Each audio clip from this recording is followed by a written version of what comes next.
જયલલિતાની રાજકીય સન્માન સાથે દફન વિધિ પીએમ રાષ્ટ્રપતિ રાહુલ ગાંધી સહિત અનેક નેતા અભિનેતાઓએ કર્યા અમ્માના અંતિમ દર્શન. ગુજરાતમાં પણ અમ્માને કરાયા યાદ. ગુજરાતમાં વસતા તમિલોએ અશ્રુભીની આંખોએ અમ્માને આપી શ્રદ્ધાંજલિ. ગુજરાત સરકાર નાદારીની જોઈ રહી છે. રાફિક્સ પગારદારોના વેતનના મુદ્દે રાજ્ય સરકારે આપેલા જવાબ બાદ સુપ્રીમે કાઢી ઝાટકણી. મહેશા પાસે વસૂલાશે બાકી રહેતો વેરો. વીટીવીના અહેવાલ બાદ એએમસીના ડેપ્યુટી કમિશનરની સ્પષ્ટતા. પાલનપુરમાં દલિત પરિવારો દ્વારા લેવાઈ બૌદ્ધ દીક્ષા. 200થી વધુ લોકોને આપવામાં આવી દીક્ષા. અને રાજ્યમાં દારૂબંધીના કાયદામાં થશે સુધારો. રાજ્ય સરકાર ડ્રાફ્ટ તૈયાર કરીને આગામી બજેટમાં કરશે રજૂ.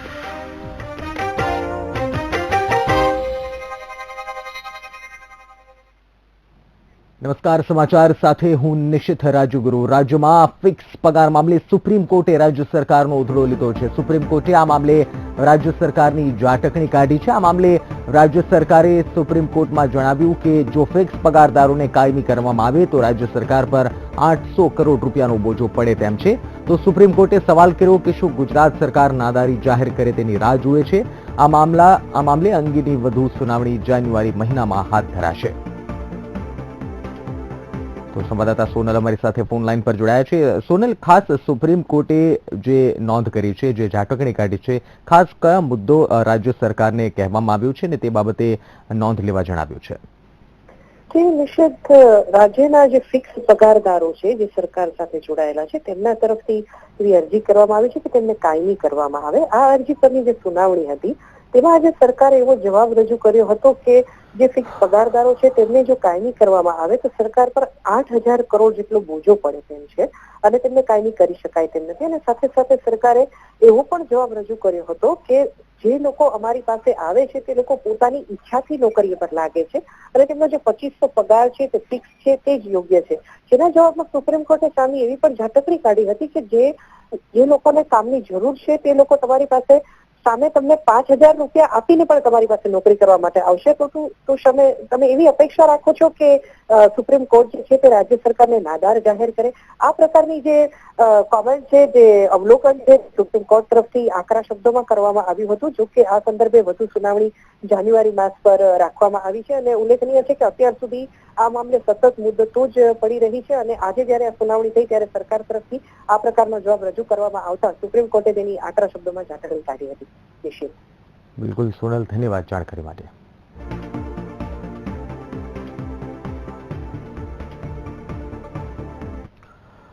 અને એક મહત્વપૂર્ણ સમાચાર, રાજ્યમાં 16 સિટીમાં વેટ વિભાગના દરોડા પડ્યા છે. 60 જેટલા રેસ્ટોરન્ટમાં દરોડા પાડવામાં આવ્યા છે. રેસ્ટોરન્ટમાંથી હિસાબી દસ્તાવેજ જપ્ત કરાયા છે. અમદાવાદમાં એસજી હાઈવે પર આવેલ હોટલ પર દરોડા પાડવામાં આવ્યા છે. તો વડોદરામાં સ્વસ્તિક દર્શન હોટલ સહયોગ પર દરોડા બિલ પાડવામાં આવ્યા છે. બિલ વિના વેચાણ થતું હોવાનું સામે આવ્યું છે. 3 કરોડની કરચોરી સામે આવી છે. 1.29 કરોડની વસૂલાત કરાઈ છે.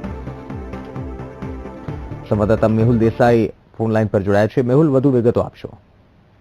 ચોક્કસ નિશ્ચિત વાત કરવામાં આવે તો વેટ વિભાગે જે છે ગઈકાલે ગુજરાતના 16 જેટલા શહેરોમાં દરોડા પાડ્યા હતા અને 60 જેટલી જે હોટલો છે એ હોટલમાં દરોડા પાડી જે હાર્ડડિસ્ક અને જે દસ્તાવેજો તે જપ્ત કર્યા હતા.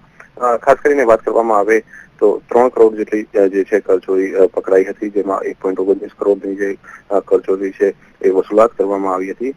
ખાસ કરીને વાત કરવામાં આવે તો આ તમામ જે હોટલ છે તેમાં બિલ વિના વેચાણ થતું હતું અને જે પણ કોમ્પ્યુટરાઇઝ બિલ થતા હતા તેમાં પણ જે ડેટા હતો તે મુજબના જે ટેક્સ ભરેલો હતો, જેના કારણે જે વસૂલાત કરવામાં આવી છે અને તમામ જે કોમ્પ્યુટરાઇઝ જે ડેટા છે ડેટા સાથે જે પણ જે ટેક્સ વસૂલ ન હતો તે અંગે જે કાર્યવાહી કરવામાં આવી છે.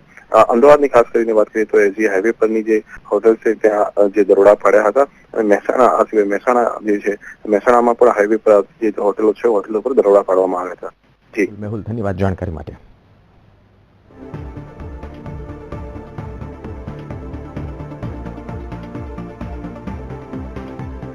તો આપને જણાવી દઈએ કે 3 કરોડની કરચોરી સામે આવી તેવી શક્યતાઓ છે. 60 જેટલી રેસ્ટોરન્ટમાં દરોડા પાડવામાં આવ્યા છે અને જુદા જુદા શહેરોમાં દરોડા પડાય છે. ખાસ હાઈવે પરની જે હોટેલ્સ છે તેને ટાર્ગેટ કરીને દરોડા પાડવામાં આવ્યા છે.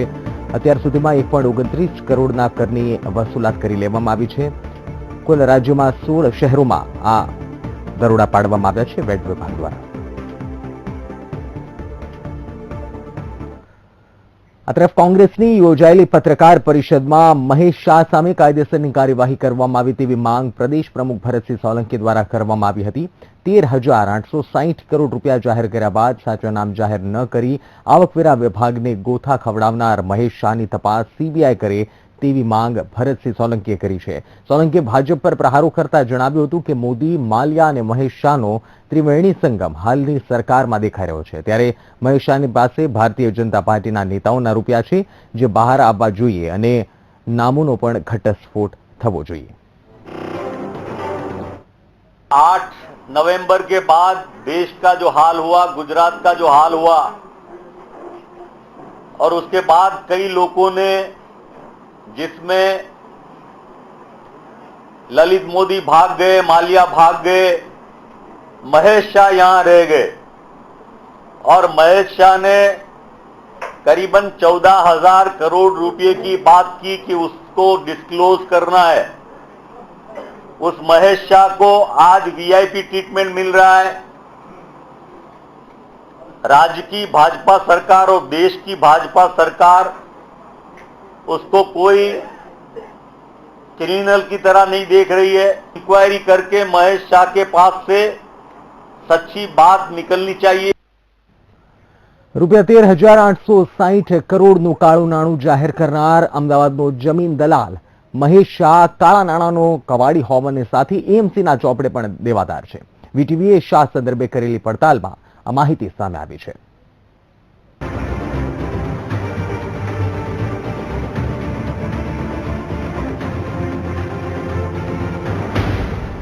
નામ મહેશ શાહ, ઉંમર 67, આઈડીએસ હેઠળ 13,860 કરોડ જાહેર કર્યા.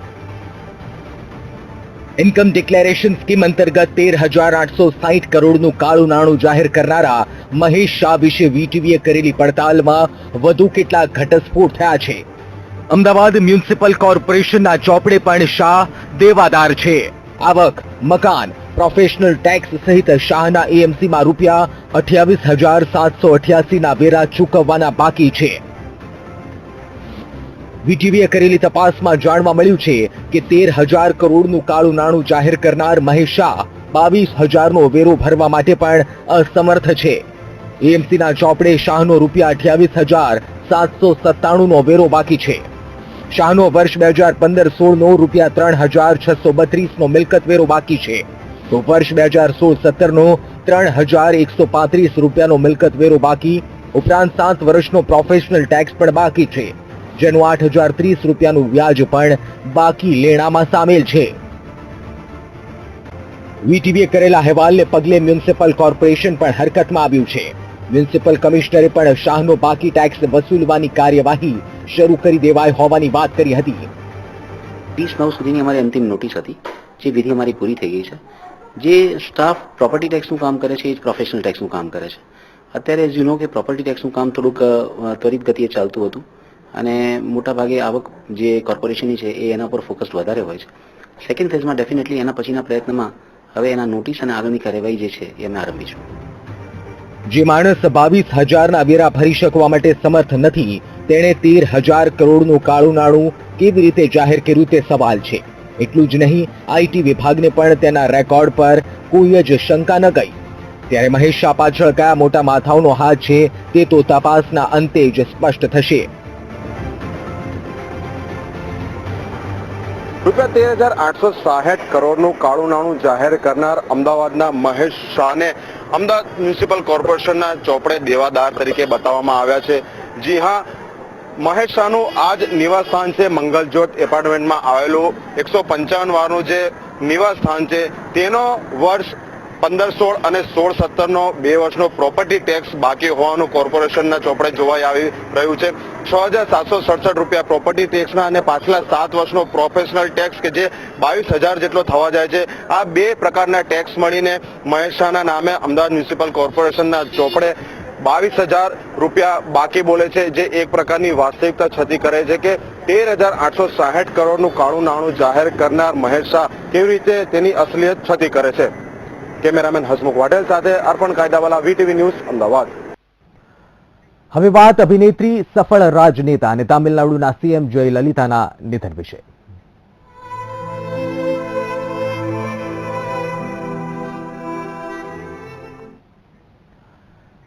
તામિલનાડુના મુખ્યમંત્રી જયલલિતાને અંતિમ વિદાય આપવામાં આવી છે. મરીના બીચ પાસે તેમની દફન વિધિ કરાઈ. MG રામચંદ્રનની સમાધિની બાજુમાં જ અમ્માની સમાધિ બનાવવામાં આવશે. રાષ્ટ્રપતિ પ્રણવ મુખર્જી અને PM મોદીએ પણ અમ્માને શ્રદ્ધાંજલિ આપી. તેમજ લાખોની સંખ્યામાં અમ્માના સમર્થકો સમાધિ સ્થળે અમ્માના અંતિમ દર્શન માટે પહોંચી ગયા. એક એવી શખ્સિયત જેણે ન માત્ર ભારતીય સિનેમામાં પરંતુ ભારતીય રાજકારણમાં પણ એક અલગ છાપ ઊભી કરી. પોતાની રાજકીય કુનેથી જે જયલલિતાએ તામિલનાડુને એક અલગ ઓળખ આપી. અમ્મા એટલે તામિલનાડુના મુખ્યમંત્રી અને દક્ષિણ ભારતમાં જબરી લોકચાહના ધરાવતા વ્યક્તિ, જે હવે આપણી વચ્ચે નથી રહ્યા. હૃદયરોગના હુમલાની સારવાર દરમિયાન તેમણે અંતિમ શ્વાસ લીધા અને પકડી લીધી અનંતની વાત. હૃદયમાં રુદન, હૈયા ફાટ આક્રન અને શોકનો આઘાત છે દરેકના દિલમાં. આ દ્રશ્યો છે ચેન્નઈના. આ આંસુ છે તે શખ્સિયત માટેના કે જેને લોકો ઈશ્વર તુલ્ય ગણતા. જી હા, તામિલનાડુના મુખ્યમંત્રી અને દક્ષિણ ભારતમાં જબરી લોકચાહના ધરાવતા જયલલિતા હવે આપણી વચ્ચે રહ્યા નથી, પરંતુ તેમની અઢળકો યાદો ઇતિહાસમાંથી ક્યારેય નહીં વિસરાય. સમર્થકો હજુ પણ માનવા તૈયાર નથી કે તેમના નેતા તેમને છોડીને ચાલ્યા ગયા છે. તે પ્રેમાળ અને સ્મિત વેરતો ચહેરો હવે તેમને ક્યારેય નહીં જોવા મળે.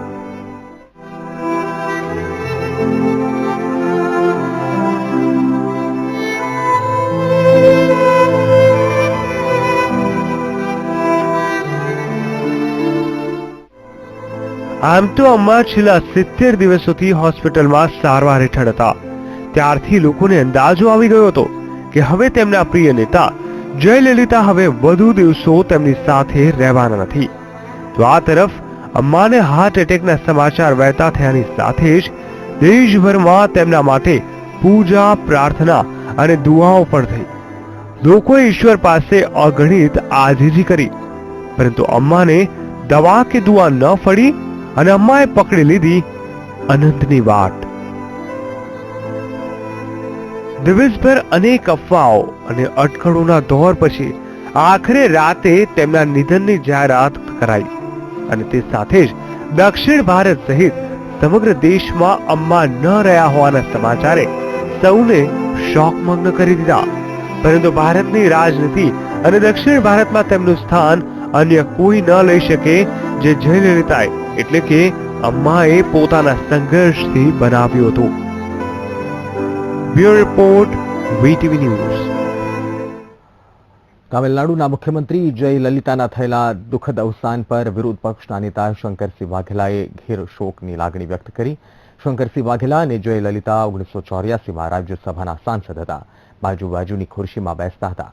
કોંગ્રેસના નેતાએ ભૂતકાળની જયલલિતા સાથેની યાદોને તાજી કરીને સ્વર્ગસ્થ જયલલિતાને ભાવભીની શ્રદ્ધાંજલિ આપી.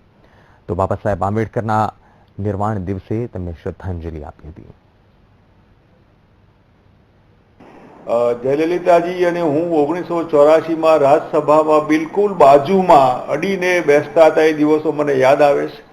જ્યારે રાજ્યસભામાં ભાષણ કરવા ઊભા થાય તો પાણીનો ધોધ વહેતો હોય એમ 4 ભાષાઓમાં મેડમ ભાષણ કરતા હતા. તમિલનાડુના ગઈકાલના મુખ્યમંત્રી કુમારી જયલલિતાજીના દુઃખદ અવસાનથી ન ફક્ત તામિલનાડુને પણ દેશ આખાને એક બહુ મોટી ખોટ પડી છે. આજે દેશના જયલલિતાના અવસાનથી સુરતમાં રહેતા તમિલો શોકમાં ગરકાવ થઈ ગયા છે. લિંબાયત વિસ્તારમાં આવેલા માર્કંડેય મંદિરમાં અમ્માના સ્વાસ્થ્યની કામના કરતા તામિલવાસીઓએ જયલલિતાનો શ્રદ્ધાંજલિનો કાર્યક્રમ યોજ્યો, જેમાં લોકોએ હાથમાં જયલલિતાનો ફોટો રાખી મૌન પાળ્યું હતું. तो मुख्यमंत्री अम्मा जी को आत्मा शांति के लिए श्रद्धांजलि का कैंडल का कार्यक्रम रखा है। तो अम्मा को आत्मा शांति के लिए हम लोग एक कार्यक्रम किया है। वो अच्छा मुख्यमंत्री था हमारा, वो अच्छा काम किया। अपने ने नहीं, तमिलनाडु का 8 करोड़ आदमी का अम्मा था, जो बच्चे लोग को क्या क्या मांगता था वो सब कुछ करते थे। कोई का दुख वो छीनने ये सब बहुत करता था। वो बोलने के लिए शब्द भी नहीं है। लेकिन अम्मा हालत हो गया, 68 उम्र में मर गया और 100 साल जीने का हम लोग को बहुत विचार किया था।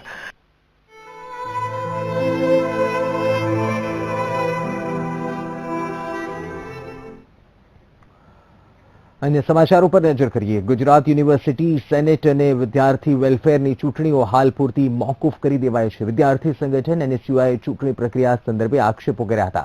એનએસયુઆઈનો આક્ષેપ છે કે ચૂંટણી પ્રક્રિયા ભાજપ પ્રેરિત છે। ચૂંટણી પ્રક્રિયા અંગે વિવાદ સર્જાતા યુનિવર્સિટી દ્વારા ચૂંટણી પ્રક્રિયા હાલ પૂરતી મોકૂફ રાખવામાં આવી છે।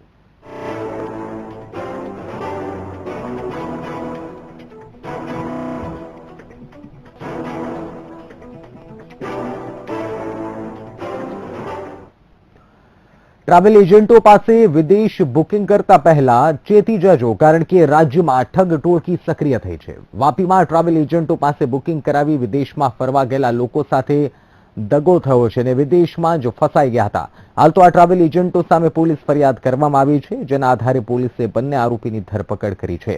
આ બંને આરોપીઓ વિદેશમાં પ્રવાસનું આયોજન કરતા અને પ્રવાસીઓ સાથે ચીટિંગ કરતા અને ટ્રાવેલ એજન્ટોને પણ ચૂનો લગાવતા હતા। હાલ તો આ બંને આરોપી પોલીસ જાપ્તામાં આવી ગયા છે અને પોલીસે બંને આરોપીની પૂછપરછ તેજ કરી છે અને આગળની કાર્યવાહી પોલીસે આરંભી દીધી છે।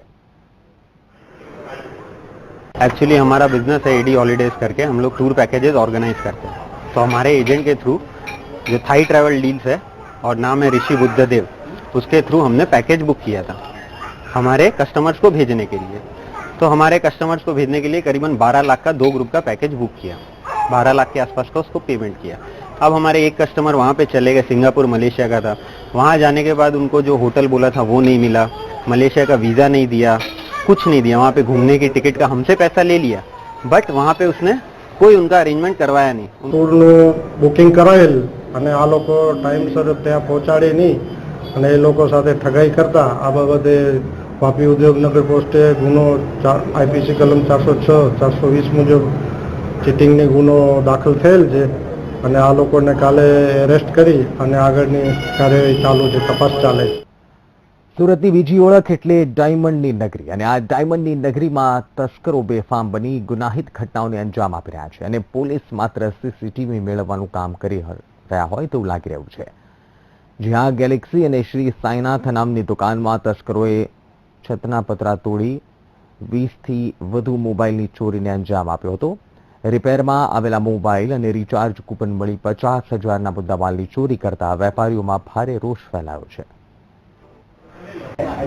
તસ્કરો આવીને રાત્રે ઉપરના પતરાનો ભાગ તોડીને અંદર ઉતરીને કમસે કમ 30,000 રૂપિયાનો માલ લઈ ગયા છે। એમાં મારા મોબાઈલ છે, ડેમો છે, ઘડિયાળો છે, પરફ્યુમ છે, આ બધું ને સાયણની અંદરમાં વારંવાર ચોરીઓ થાય છે। ફરિયાદ કરવા છતાં કોઈ એનો ઉકેલ આવતો નહીં મળે। સીસીટીવીમાં સ્પષ્ટ દેખાઈ આવે છે કે તસ્કરો 20 કરતા વધુ મોબાઈલ ચોરીને અંજામ આપી પલાયન થઈ ગયા। સાથે સાયણ વિસ્તારમાં આવેલી આ એક જ મોબાઈલની દુકાનમાં 6 મહિનાના સમયમાં બીજી ચોરીને અંજામ અપાયો છે। હાલ તો સીસીટીવીના આધારે ઓલપાડ પોલીસે ફરિયાદ લઈ આગળની તપાસ હાથ ધરી છે। ગઈકાલ રાત્રિના આશરે 12 વાગ્યાના સમયે મુજે સાયણ ખાતે કેશવ કોમ્પ્લેક્સમાં એક બે અજાણ્યા ચોરી સમયે એક મોબાઈલની દુકાનમાં ઉપરના માળેથી સિમેન્ટના પતરાઓ તોડી પ્રવેશ કરી આશરે 12 જેટલા મોબાઈલ જે રિપેરિંગના કામે આવેલ તે ચોરી કરી લઈ ગયેલ છે। રાજકોટમાં ગુનાખોરીનો ત્રાસ દિવસે ને દિવસે વધી રહ્યો છે, ત્યારે રાજકોટમાં એક જૂનાગઢના સોની વેપારીની નજર ચૂકવી આઈટી વિભાગના સ્વાંગમાં આવેલા શખ્સોએ 5 લાખની લૂંટ કરી ફરાર થઈ ગયા હતા, જેથી વેપારીએ સમગ્ર ઘટનાની જાણ પોલીસને કરી હતી। ઘટનાની વિગત અનુસાર જૂનાગઢનો એક વેપારી સોનાના દાગીના આપવા માટે રાજકોટ આવ્યો હતો, જે દરમિયાન 4 શખ્સ બાઇક પર આવ્યા અને આ વેપારીને રોક્યો હતો અને આઈટીના અધિકારી હોવાની ઓળખ બતાવી ચેકિંગ શરૂ કર્યું અને વેપારીની નજર ચૂકવી આ શખ્સો સોનાના દાગીનાનું પર્સ લઈ ફરાર થઈ ગયા હતા। હાલ તો સમગ્ર મામલે પોલીસ સ્ટેશનમાં ફરિયાદ નોંધવામાં આવી છે અને સીસીટીવીના આધારે પોલીસે તપાસ હાથ ધરી છે। રિક્ષાની બે ચાર ઇન્દિર પાસે આવ્યા, એમાં એક કોર્નર ઉપર આવીને એમ કીધું ભાઈ અમારે થોડીક માહિતી જોઈએ છે કે માહિતી ચાહીએ.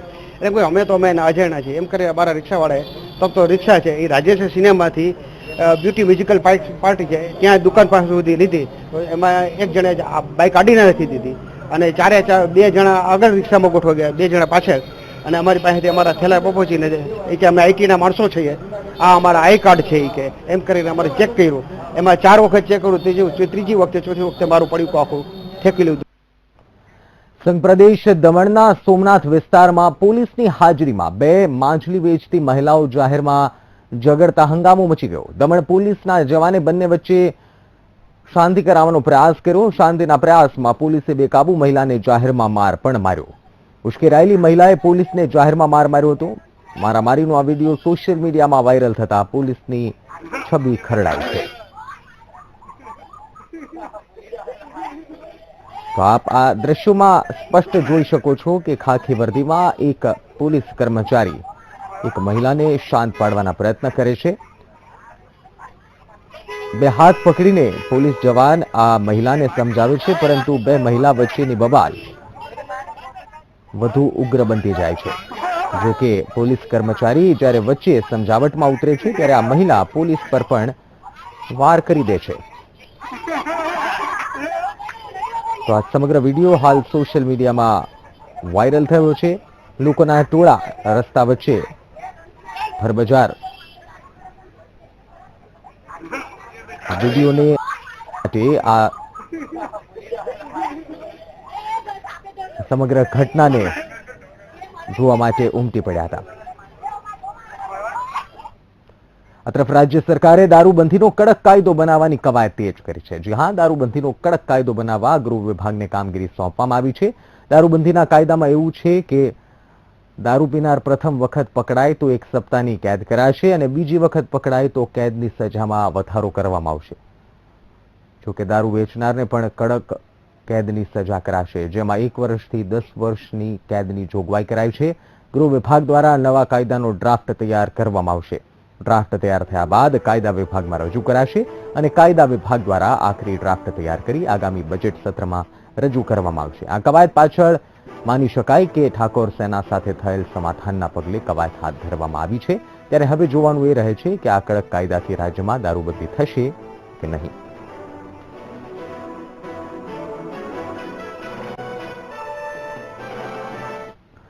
કોંગ્રેસ દ્વારા આયોજિત પત્રકાર પરિષદમાં પ્રદેશ અધ્યક્ષ ભરતસિંહ સોલંકી અને વિપક્ષના નેતા શંકરસિંહ વાઘેલાએ કેન્દ્ર અને રાજ્ય સરકાર પર આકરા પ્રહારો કર્યા છે. નોટબંધીને લઈ વિપક્ષનું કહેવું છે કે ખોદ્યો ડુંગર અને નીકળ્યો ઉંદર જેવી સ્થિતિ હાલ દેશની ભાજપ સરકારે કરી છે. એક બાજુ 50% પૈસા આપીને તમારા કાળા નાણાં વ્હાઇટ કરો, બીજી બાજુ લોકોને એમ કહેવામાં આવે છે કે તમારી પાસે કાળા નાણાં આવ્યા હોય ને તમારા ખાતામાં ભર્યા હોય તો હવે તમારી માલિકીના છે. તો આ દેશનો વહીવટ કરતા દેશનો વડાપ્રધાન એ કોઈ પ્રામાણિક માણસ તરીકે, એક નેતૃત્વ આપવા તરીકે, એક આઈડિયોલોજી આપવા માટે, એક દિશા સર્જવા તરીકે કયા પ્રકારનો માણસ છે? ખોદ્યો ડુંગર અને નીકળ્યો ઉંદર અને પબ્લિકે ખોદ્યો. 500,000ની નોટબંધી, નોટ બદલી, આ મુદ્દાને ખાલી પ્રજાનું ધ્યાન બીજે આકર્ષિત કરવા માટે લીધેલો નિર્ણય છે. કાળા નાણાં સાથે આને કોઈ સંબંધ નથી. સુરત સિટી આમ તો બ્રિજ સિટીના નામથી ઓળખાય છે, પરંતુ હવે આ સિટી તાજેતરમાં એક બ્રિજને લઈને વિવાદમાં સપડાય છે. બ્રિજના નામને લઈને પાલિકામાં વિવાદનો મધપૂળો છંછેડાયો છે. શું છે વિવાદ? આવો નજર કરીએ. સુરતનો રાંદેરનો આ બ્રિજ બનવાનો શરૂ થયો ત્યારથી જ વિવાદમાં આવ્યો છે. આ બ્રિજ કેટલો મોટો છે તેના કરતા તેની સાથે જોડાયેલો વિવાદ ઘણો પેચીદો છે. ઓક્ટોબર 2013માં રાંદેર જિલ્લાના બ્રિજને બનાવવા માટે 190.81 કરોડની ઓફર અમદાવાદના મોટા બિલ્ડરને આપવામાં આવી, પરંતુ એ જ સમયે સુરતના પાર્લે પોઈન્ટ વિસ્તારમાં બ્રિજનો સ્પાન તૂટી પડવાની ઘટના બની, જેથી શહેરના બ્રિજની ડિઝાઇનના પ્રૂફ ચેકિંગની કામગીરી સોંપાઈ. પરંતુ જ્યારે આ કામગીરી સોંપવામાં આવી ત્યારે જિલ્લાની બ્રિજનું 52% કામ પૂરું થઈ ગયું હતું. હવે ડિઝાઇનનું પ્રૂફ ચેકિંગ થયું એટલે જ તે કંપનીએ ખર્ચો વધારવાની વાત કરી અને વધારાના 36.86 કરોડનો ખર્ચ થશે તેવું પણ કહી દીધું અને 20 કરોડનો ખર્ચ તો સ્થાયી સમિતિની મંજૂરી વિના ચૂકવી પણ દેવાયો. યુનિફોર્મ પોલિસી બનાવવામાં આવી છે ગુજરાતની અંદર મહાનગરપાલિકા અને નગરપાલિકાની અંદર જે કોઈ આવા બ્રિજ નવા બનાવવામાં આવે અથવા તો કામ ચાલતું હોય તો એની જે કન્સલ્ટન્ટ દ્વારા કે કોર્પોરેશન દ્વારા કે નગરપાલિકા દ્વારા જે ડિઝાઇનો એપ્રુવ કરવામાં આવી હોય છે. જોકે વિપક્ષ કોંગ્રેસ આ બાબતે લડી લેવાના મૂડમાં છે અને કોર્ટમાં જવાની પણ તૈયારી કરી રહી છે. બ્રિજ હજી 25 થી 30% અધૂરો છે અને પૂરો થવામાં ઘણો સમય લાગે એમ છે. ત્યાં 174 કરોડનો અંદાજિત રકમ બી આ લોકોએ ચૂકવી દીધી છે અને કોઈ પણ મંજૂરી લીધા વગર એડવાન્સ પેમેન્ટ હજી 36.50 કરોડનું જે ડેવિએશન મંજૂર કરવાનું બાકી હોય એ પહેલા એડવાન્સ પેમેન્ટ પણ એમને આપી દીધું છે અને આ એડવાન્સ પેમેન્ટ આપવાથી જ એવું લાગે છે કે આમાં મોટો ભ્રષ્ટાચાર થઈ રહ્યો હોય એવું અમને લાગી રહ્યું છે. બ્રિજ સિટી સુરતમાં જેટલા બ્રિજ છે એટલા વિવાદ પણ છે ત્યારે હવે જિલ્લાની બ્રિજનો વિવાદ ક્યારે ઉકેલાશે તે તો જોવું જ રહેશે. Narendra Rathod, BTV news, Surat. રાજ્યમાં ધર્મ પરિવર્તનના કિસ્સાઓમાં છેલ્લા થોડા મહિનાઓથી વધારો થયો છે. દલિતો પરના અત્યાચાર વધતા પાલનપુરમાં આજે ફરી 200 થી વધુ લોકો બૌદ્ધ દીક્ષા આપવામાં આવી. આ ઉપરાંત સર્વેના આંકડાઓ બહાર આવ્યા તે પણ ચોંકાવનારા નીકળ્યા છે.